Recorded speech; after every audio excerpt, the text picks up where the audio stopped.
Welcome to Solvetic, your channel to always learn technology easily.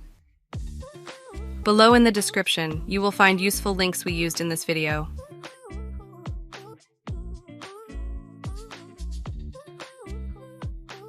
Today in Solvetic, we will see how to insert a horizontal page in Word maintaining numeration. We are going to open the Word document. There you will find the pages with their respective numbering. After this, select the text and content of the page to put horizontally. You will go to the Layout menu and click on the bottom icon in Page Setup.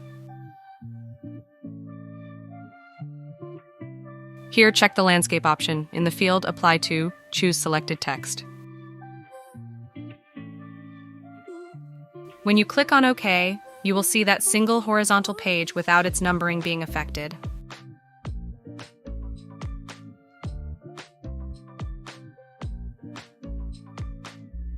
Hey, remember to subscribe Solvetic channel.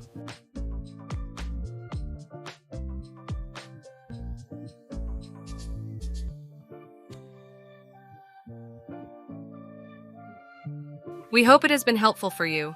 Here are links to watch more videos of your interest and subscribe to the Solvetic channel. Thank you.